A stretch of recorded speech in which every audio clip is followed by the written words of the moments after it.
नमस्कार।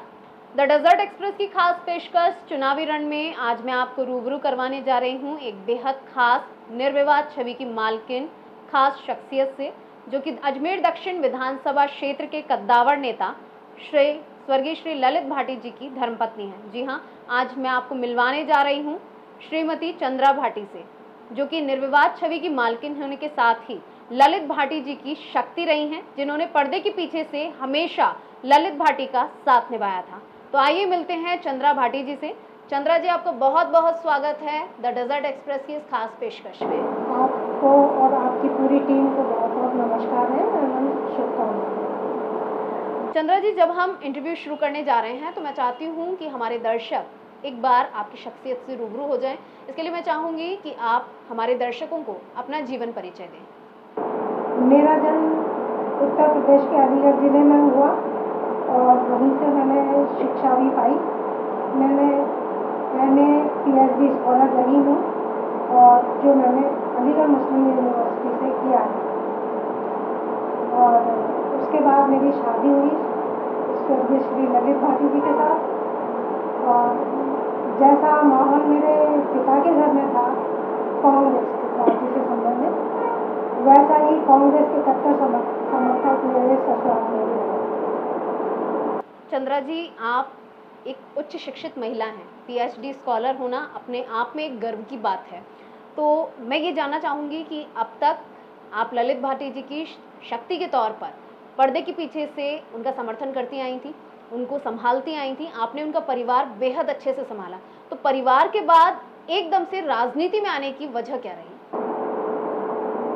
मैं बचपन से ही राजनीतिक माहौल में पली बड़ी हूँ और जैसा कि पूरी जनता आज भी जानती है ललित भाटी जी के कामों को, उन्होंने जनता के हित के अनेक काम किए हैं।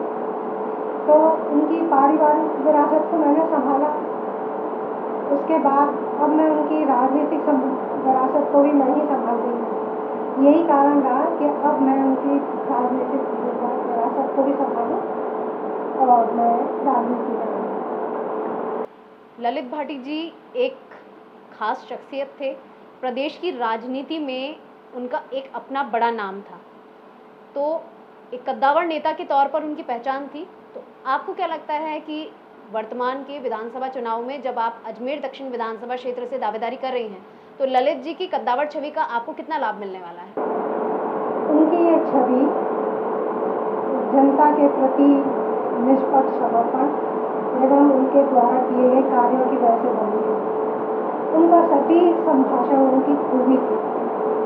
और दक्षिण क्षेत्र हमारा घर है और वहाँ की जनता हमारा परिवार, यही सोच उनकी थी। इसी सोच को और सेवा भाव को लेके हम भी जनता के बीच में खड़े हैं। वर्षों तक मेरे पति स्वर्गीय श्री ललित भाटी ने कांग्रेस संगठन की सेवा की और उनका जनता से सीधा जुड़ाव है।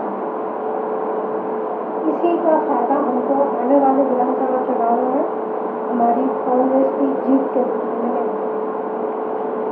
ललित भाटी जी और आप अजमेर दक्षिण विधानसभा क्षेत्र को अपने परिवार की तरह मानते हैं, जैसा कि आपने बताया है। लेकिन इस क्षेत्र के अंदर कई ऐसी समस्याएं हैं जिनकी वजह से स्थानीय नागरिक जो हैं वो लंबे समय से परेशान हैं। तो इन स्थानीय समस्याओं को आप चाहे मूलभूत समस्याएं ले लीजिए, सड़क, बिजली, पानी, ये सारी मूलभूत समस्याएं जो लोगों को होती ही हैं, तो इन सब से निपटने के लिए आपकी रणनीति क्या होगी यदि आप विधायक बन जाती हैं? देखिए, यहाँ एक तो सबसे बड़ी समस्या है जलापूर्ति। तो यहाँ समय से जलापूर्ति नहीं होती है, लोग उससे बहुत परेशान रहते हैं। कई जगह तो कई दिनों में पानी आता है, जिसे पीने के लिए लोगों को पानी भी पीने के लिए खरीदना पड़ता है। तो उसके लिए ये जो पुरानी पाइपलाइनें हैं उन सबको बदलवाया जाएगा और वहाँ नई और बड़ी पाइपलाइनें डाली जाएंगी ताकि वहाँ पानी भी थोड़ा प्रेशर से आए, जिससे ऊंचे जिनके कनेक्शन है ऊंचाई पर उनके भी घरों में पानी पहुँच सके और पानी की किल्लत से बच सके। और भी परेशानियाँ हैं, वहाँ मूलभूत सुविधाएं नहीं हैं, उनके लिए भी प्लान बनाकर जैसे साफ सफाई भी नहीं होती है, सड़कें खुदी पड़ी हैं, उनका सड़कों का बनना भी, उनका डामरीकरण होना भी बहुत ज़रूरी है। और जो रोज़गार है वहाँ रोज़गार भी नहीं है लोगों को, उसके रोज़गार के लिए कोई यहाँ ऐसी कोई बड़ी इंडस्ट्री भी नहीं बनी है जिससे लोगों को रोज़गार मिले। मेरे ससुर साहब ने यहाँ की जनता को रोज़गार दिया और एक ये रेलवे का कारखाना है जिसमें लोगों को रोज़गार मिला हुआ था।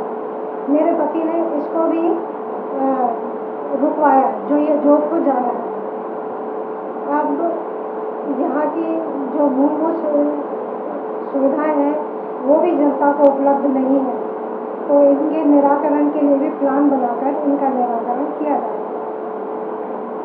आप जिस परिवार से संबंध रखती हैं, आपका मायका और ससुराल दोनों ही ऐसे परिवार हैं जो कांग्रेस संगठन में अपनी पूर्ण आस्था रखते हैं, तो मैं ये जानना चाहूँगी कि आप कांग्रेस के अलावा किस पार्टी से टिकट की आकांक्षा रखती हैं?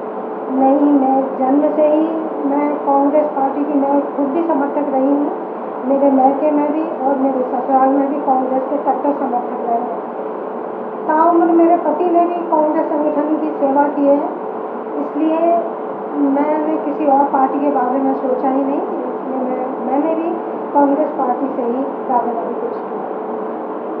चंद्रा जी, जब आप अजमेर दक्षिण विधानसभा क्षेत्र से अपनी दावेदारी पेश कर रही हैं, तो दक्षिण विधानसभा क्षेत्र से कई दिग्गज हैं जो कांग्रेस से संबंध रखते हैं, जैसे डॉक्टर राजकुमार जयपाल हो गए जो पूर्व में विधायक भी रह चुके हैं, द्रौपदी देवी कोली जो इस वक्त पार्षद भी हैं और महिला नेता के तौर पर काफ़ी सशक्त भी मानी जाती हैं। लेकिन इस समय अगर देखा जाए तो सबसे बड़ा चैलेंज आपके सामने आप ही के परिवार के हेमंत भाटी हैं, जो कि मशहूर उद्योगपति भी रहे हैं और 2 बार कांग्रेस के प्रत्याशी रहे हैं।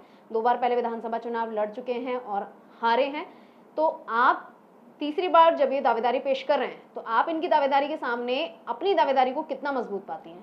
मेरी दावेदारी एकदम मजबूत है। जहाँ तक हेमंत भाटी का सवाल है, तो हेमंत भाटी को कांग्रेस पार्टी ने 2 बार अपना विश्वास दिखाते हुए 2 बार उन्हें टिकट दिया, लेकिन वो नहीं जीत सके। जनता ने उनमें अपना विश्वास नहीं जताया और दोनों बार वो हारे। अब मैं ललित भाटी जी की विरासत को आगे लेकर राजनीति में आई हूँ।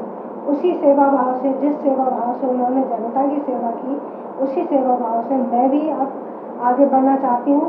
और मुझे अगर जनता मुझे पार्टी अगर टिकट देती है तो मैं भी उसी सेवा भाव से जनता की सेवा करूँगी। चंद्रा जी, 20 साल का कार्यकाल विधायक अनीता बदेल का अजमेर दक्षिण विधानसभा क्षेत्र से रहा है। 20 साल का टाइम पीरियड भी कोई छोटा नहीं होता है। तो अगर आप इस कार्यकाल की समीक्षा करने बैठती हैं, तो आप इस कार्यकाल को सक्सेसफुल मानती हैं या फेल मानती हैं? आपकी नज़र में ये कार्यकाल 20 साल का कैसा रहा? ये 20 साल का उनका कार्यकाल एकदम से फेलियर है, क्योंकि उन्होंने इन 20 साल का समय जो होता है वो एक लंबा समय होता है, जबकि जनता आपको बार बार चुनकर विधानसभा भेज रही है, तब भी आप ऐसा कुछ खास नहीं कर पा पाए जो कि जनता के हित में हो। बार बार सड़कें खुद जाती हैं, पानी की समस्या है और जनता की मूलभूत समस्याओं का ही निराकरण नहीं हो पा रहा है। तो आपकी तो जब जनता को मूलभूत समस्याओं का ही निराकरण नहीं हो पा रहा है, समस्याएं वैसी ही बनी हुई है, तो आपका ये 20 साल का अब तक तो नहीं होना चाहिए थे। इतनी छोटी छोटी समस्याएं, इनका तो निदान हो ही जाना चाहिए था। आपके पार्टी में ही आपका विरोध हो रहा है, जिसमें कि वंदना नरगिया जो कि पूर्व जिला प्रमुख है, विकास सोनगरा ये पूर्व मंत्री के पुत्र हैं, यही आपकी खिलाफत कर रहे हैं। और आप क्योंकि जनता के लिए मूलभूत सुविधाओं का ही निराकरण नहीं कर पाए हो, तो इतना लंबा समय आपका फेलियर ही। मतलब आप मानती हैं कि जो जनता को मूलभूत सुविधाएं मिलनी चाहिए थी, वो अनीता बदेल जी 20 साल के कार्यकाल में उनको मुहैया नहीं करवा पाई और जनता को अभी भी इन मूलभूत सुविधाओं के लिए संघर्ष करना पड़ रहा है। जी चंद्रा जी, अगर देखा जाए तो क्षेत्र के अंदर और भी समस्याएं हैं। मैं खुलकर अब आपसे सवाल कर रही हूँ। जलभराव की समस्या, ज़रा बारिश हुई नहीं कि क्षेत्र में जलभराव की समस्या पैदा हो जाएगी। एक ये जो क्षेत्र है अजमेर दक्षिण विधानसभा का क्षेत्र ये आरक्षित वर्ग का क्षेत्र है। यहाँ पर अगर पॉपुलेशन देखी जाए तो सबसे ज़्यादा दलित समुदाय की है, और दलित समुदाय में भी अगर देखा जाए तो सबसे बड़ा अभिशाप माना जाता है अशिक्षा को और नशे को। महिलाओं की शिक्षा के मामले में समाज अभी भी देखा जाए तो काफ़ी पीछे है, और रोजगार की समस्या यहाँ हर वर्ग, चाहे दलित वर्ग हो या सवर्ण वर्ग हो, हर एक वर्ग के सामने मुंह उठाए खड़ी है। तो यदि आप विधायक बनते हैं, टिकट मिलने के बाद में जब आप विधायक बनते हैं और विधायक बनने के बाद में आपके सामने ये सारी समस्याएं वैसी की वैसी खड़ी मिलेंगी, आपको शुरुआत करनी पड़ेगी, तो आपकी रणनीति इनके लिए क्या रहेगी? जन उड़ाव की समस्या के लिए जो एस्केप चैनल है उसके जो ड्रेनेज सिस्टम है उसे सुधारना होगा, उसे जीर्णोद्धार की बहुत ज़रूरत है। और शहर में जो नाले हैं वो भी गंदगी और कचरे से भरे पड़े हैं, उनकी सफाई भी बहुत ज़रूरी है ताकि उनकी भराव क्षमता थोड़ी बढ़ सके। जो नाले गहरे किए जा सकते हैं उनको गहरा करवाया जाएगा, जो नाले चौड़े करवाए जा सकते हैं उनको चौड़ा करवाया जाएगा, और जो नालियाँ हैं उनको भी दुरुस्त करवाने की ज़रूरत है। पानी की निकासी की व्यवस्था उसे भी ठीक करना होगा, तभी जनता को जल भराव की समस्या से राहत मिल सकेगी। और जहाँ तक अशिक्षा का सवाल है तो इधर अशिक्षा है, इसके लिए हम छोटे छोटे जनताओं के बच्चों के लिए कार्यक्रम चला सकते हैं, जिनमें हम शिक्षित युवाओं का जो कि बेरोजगार है उनका साथ ले सकते हैं। उनको इससे उन्हें भी रोजगार मिलेगा और बच्चे भी शिक्षित होंगे। मतलब आप ये मानती हैं कि जो बेरोजगारों की टीम आपको सामने दी जा रही है, आप उसको भी किसी ना किसी तरह से संसाधन के तौर पर इस्तेमाल कर उनका उपयोग भी अपने क्षेत्र के विकास के लिए करने में सक्षम हो पाएंगी। चलिए, बहुत बहुत शुभकामनाएं इसके लिए आपको। अब मैं आपसे एक चीज़ और जानना चाहूँगी, निम्न आय वर्ग के लोग जो है वो अजमेर दक्षिण विधानसभा क्षेत्र में सबसे ज़्यादा रहते हैं। इन लोगों का जीवन स्तर देखा जाए तो काफ़ी निम्न है, आय वर्ग काफ़ी निम्न आय वर्ग के लोग यहाँ रह रहे हैं, इनकी इनकम बहुत कम होती है, जिसमें गुजारा करना है इनके लिए काफ़ी मुश्किल हो जाता है। तो अगर देखा जाए तो आपकी रणनीति क्या रहेगी इन लोगों का जीवन स्तर सुधारने के लिए? क्योंकि कम आमदनी में पूरे परिवार को साथ लेकर गुजारा करना एक बहुत बड़ा चैलेंज होता है, और वो भी तब जब महंगाई का ज़माना हो। देखिए, इसके लिए हम जगह जगह कैंप लगा सकते हैं जहाँ बेरोजगारों के स्किल डेवलपमेंट के लिए उनको ट्रेनिंग दी जाएगी। जो पहले से ही सीखे हुए होंगे वो लोग ये ट्रेनिंग देंगे। जैसे कुछ छोटे छोटे काम होंगे जिन्हें वो अपने घर पर रहकर भी कर सकते हैं, जैसे नग घिसाई का काम है, पावन लूम का काम है, इनको वो अपने घर पे कम लागत में उनका उद्योग खोल सकते हैं अपने घर में, और अपने घर से ही करा सकते हैं। उसी तरीके से महिलाएं भी अपनी आय बढ़ा सकती हैं और आत्मनिर्भर बन सकती हैं। महिलाओं के लिए भी कैंप चलाए जाएंगे जिनमें वो घर में ही रहकर कुछ काम कर सकें, और जैसे सिलाई कढ़ाई बुनाई है, बैग्स बनाने का काम है, इनको करते हुए वो अपने घर में अपनी आय के साधन बढ़ा सकती हैं, और जिससे उनका जीवन स्तर भी सुधरेगा। एक उच्च शिक्षित महिला होने के नाते आपने महिलाओं को आत्मनिर्भर बनाने की बात की और उसके लिए अपना विजन भी रखा है। अब मैं यह बात करती हूँ महिलाओं पर होने वाले अत्याचारों को लेकर। बहन बेटियां सुरक्षित नहीं हैं, घरों तक में सुरक्षित नहीं माना जाता, क्योंकि घरों में भी बहन बेटियां बहुएं घरेलू हिंसा की शिकार हो रही हैं। और अगर देखा जाए तो ये हमारे समाज के लिए सबसे शर्मनाक स्थिति है जब घर के अंदर महिलाओं पर अत्याचार किए जाते हैं। कहते हैं ना, यत्र नार्यस्तु पूज्यन्ते तत्र रमन्ते देवता। तो महिलाओं की स्थिति इतनी बुरी है परिवार के अंदर, तो वो सशक्त किस तरह से हो पाएंगी? और अब जब आप दावेदारी कर रही हैं, आप खुद एक सशक्त उच्च शिक्षित महिला हैं, तो आप महिलाओं को भी अपनी तरह सशक्त बनाने की दिशा में क्या कदम उठाएंगी?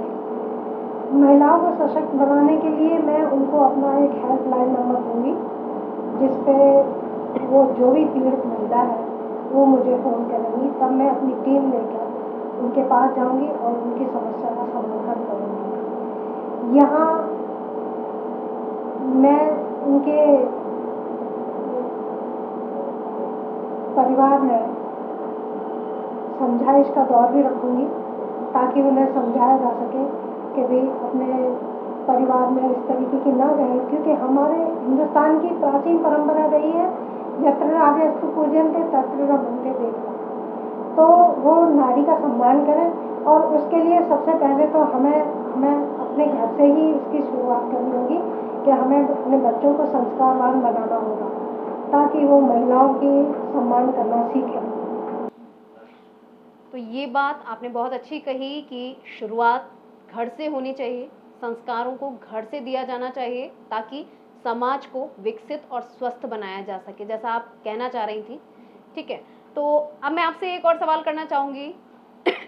एक आपकी साथी पार्षद हैं द्रौपदी देवी कोली, जो कि एक सशक्त महिला नेता के तौर पर शहर में उभरी हैं और लंबे समय से सामाजिक कार्यकर्ता के तौर पर भी जीवन बिता रही हैं। तो यहाँ मैं आपसे जानना चाहूँगी कि जब हमने द्रौपदी देवी कोली से बात की थी तो उन्होंने आपके संबंध में पूछे गए सवाल के जवाब में कहा था कि आप ललित भाटी जी के साथ कभी फील्ड में नहीं निकली, लोगों ने आपको कभी ग्राउंड लेवल पर काम करते नहीं देखा, तो ऐसे में आपकी दावेदारी उनको हैरान कर रही है। तो इस बात का कुछ जवाब देना चाहेंगी आप? राजीव गांधी जी के साथ भी सोनिया गांधी कभी साथ नहीं निकली, तो मैं भी भाटी साहब के साथ कभी नहीं निकली ऐसे, लेकिन सामाजिक कार्यक्रमों में मेरी सहभागिता रही। तो मैंने उनके परिवार को संभाला, उनके परिवार की विरासत को संभाला। अब जब वो नहीं है तो उनके पीछे से मैं उनकी राजनीतिक विरासत को संभालना भी मेरा ही काम है, तो इसलिए मैं अब उनकी राजनीतिक विरासत को संभालूंगी। मतलब आप मानती हैं कि अब आपके पति की विरासत को संभालना भी पूरी तरह से आपकी जिम्मेदारी है? जी। चलिए, एक छोटा सा आखिरी सवाल और बहुत छोटा सा मैं इसका जवाब चाहूँगी। यदि आपको कांग्रेस पार्टी की तरफ से विधानसभा चुनावों के लिए टिकट नहीं मिलता है तो आपका स्टैंड क्या रहेगा? मुझे पूरी उम्मीद तो यही है कि कांग्रेस पार्टी मुझे टिकट देगी, लेकिन फिर भी अगर टिकट नहीं मिलता है तो वो तो फिर समय बताएगा, समय और परिस्थितियाँ बताएंगी कि मैं चुनाव लड़ती हूँ। ये थी खास मुलाकात चंद्रा भाटी के साथ, जो स्वर्गीय ललित भाटी की धर्मपत्नी है। चंद्रा भाटी अपने हर एक पॉइंट पर क्लियर हैं, हर एक मुद्दे पर, हर एक बात पर बेबाकी से अपनी बात रख रही हैं और हर एक विजन को लेकर क्लियर हैं। यहाँ मैं आपको बता दूं कि ललित भाटी की धर्मपत्नी चंद्रा भाटी महिलाओं को सशक्त बनाने का सपना भी देखती हैं, नशे को क्षेत्र से दूर भगाने की क्षमता भी रखती हैं और एक सशक्त नारी के तौर पर ये ना सिर्फ अपने पति का सपोर्ट बनकर रही और अब उनकी विरासत संभालने के लिए भी आगे आ चुकी हैं। द डेजर्ट एक्सप्रेस के साथ मैं मनीषा शर्मा।